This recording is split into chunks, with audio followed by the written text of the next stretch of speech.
परम पूज्य स्वामी जी महाराज, हमारी संस्था के प्रमुख पूज्य हुजूर महाराज जी आज के इस सत्संग समारोह में भाग ले रहे सभी सम्मानित सत्संग धर्म प्रेमी भाई बहनों, प्यारे बच्चों,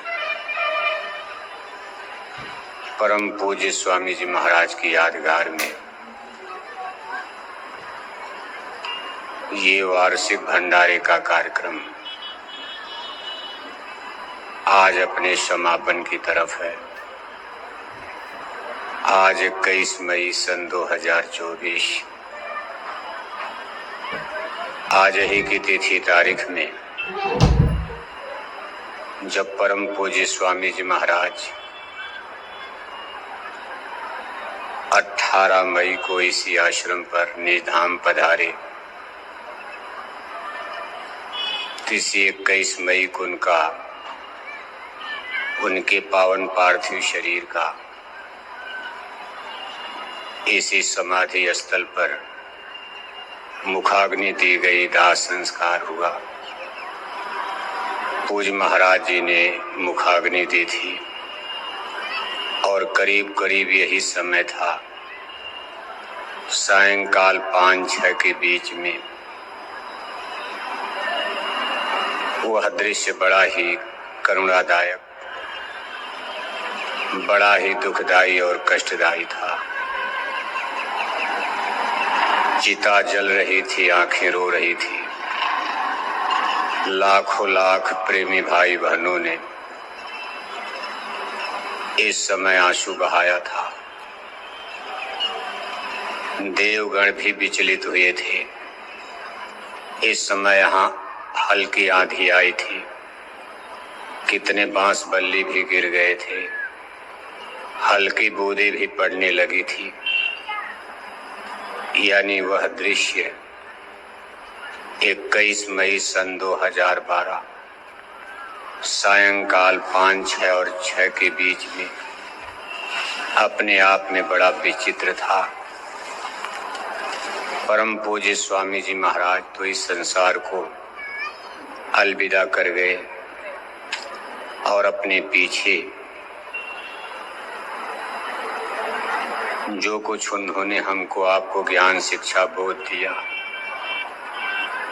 अपनी शिक्षाएं छोड़ गए हैं। उनके ज्ञान की मशाल इसको प्रज्वलित करने के लिए जिससे संसार का अज्ञान तिमिर यानी अंधेरा मिटे, लोगों में ज्ञान ज्योति ज्ञान प्रकाश फैले, सब लोग अज्ञानता की दलदल से निकलकर ज्ञान के सत्य के पथ पर अग्रसर हों, जिसके लिए पूज्य महाराज जी की रहनुमाई में, उनकी अगुवाई में लगातार करीब 10 वर्षों से ज्यादा हो गया आप लाखों लाख भाई बहन मेहनत परिश्रम कर रहे हैं। इसमें आपका तो भला होगा ही, जमाने का भी भला होगा। आपका भला होगा नाम कमाई, शब्द कमाई से, और जमाने का भला होगा आपके प्रचार प्रसार फैलाव विस्तार से, जिससे देश और दुनिया इस चीज को समझे और जाने कि वास्तव में गुरु महाराज जमाने को क्या बताना चाहते थे। ये भव सिंधु भव सागर का इतना लंबा चौड़ा पाठ है, इसका नाम ही संसार है, जो शंकाओं का, संशय का और असार यानी तत्वहीन जगह स्थान, प्लेस यानी मुकाम है। यहाँ सदैव शंका संशय बना रहता। दूसरी चीज, यहाँ जो कुछ आप देख रहे हो सारी चीजें असार हैं, ये तत्वहीन है, इसमें कोई सार नहीं, तत्व नहीं, सत्यता नहीं है। परम पूज्य स्वामी जी महाराज हमको आपको समझाने का प्रयास किए कि ऐसे या जग का व्यवहारा जन्म जाए जुआ जशारा। जैसे आप किसी जुआरी को देखते हैं, जब वो जुआ खेलने बैठता है तो बड़ी आशा उम्मीद के साथ बाजी लगाता है, अपना रुपया पैसा धन दौलत तो दाव पर लगाता, और मान लो जुआ हार गया तो अगली बार फिर दाव लगाता। तुम नारी हो, लचीली कमर, कोमल कलाई, नाजुक कंधे। हम क्या है दुनिया को दिखाएं, अपने अंदर की ताकत जगाएं, ऑप्टिमम न्यूट्रिशन के साथ जीत को हासिल कर जाएं। ऑप्टिमम न्यूट्रिशन, अपने अंदर की ताकत जगाओ।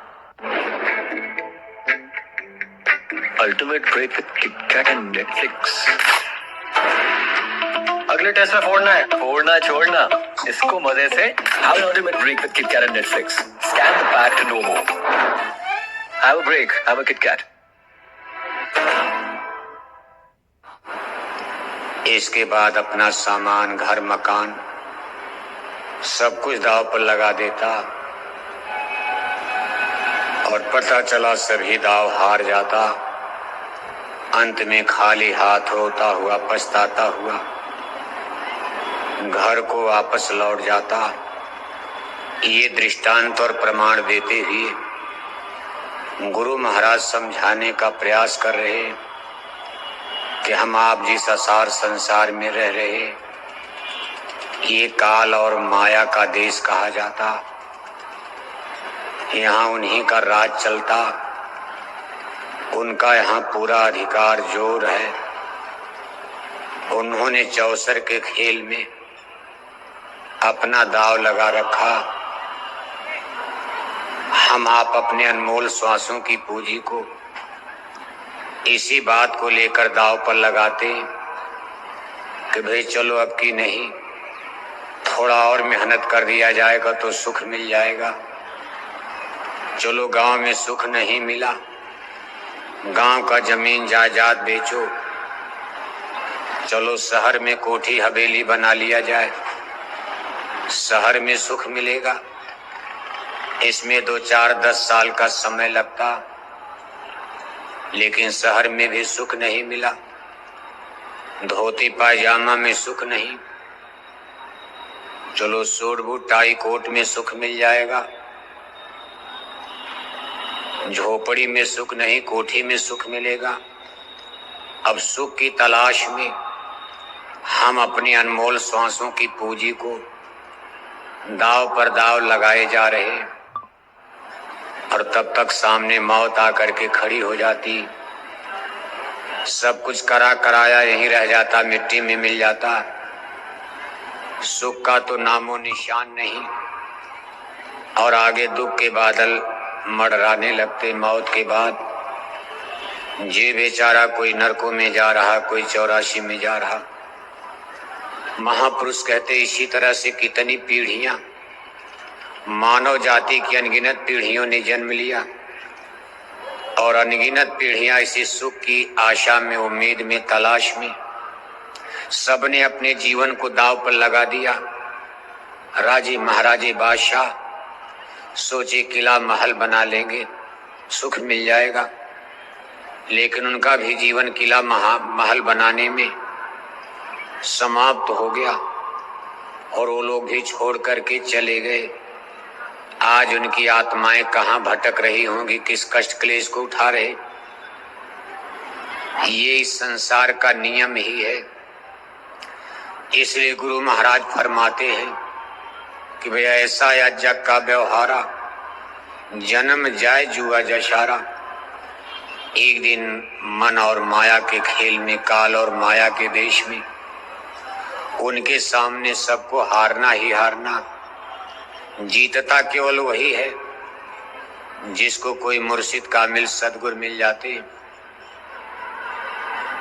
सतगुर ने बाजी जब लगाई, उलट गया पाशा तब भाई।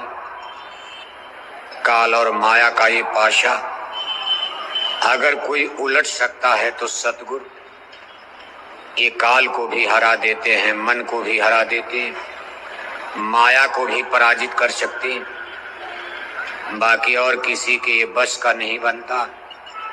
जी बेचारा इतना पराधीन है, जी इतना जर्जर कमजोर हो चुका, इसके बस का यहाँ कुछ समझ में नहीं आता, क्या करे कोई।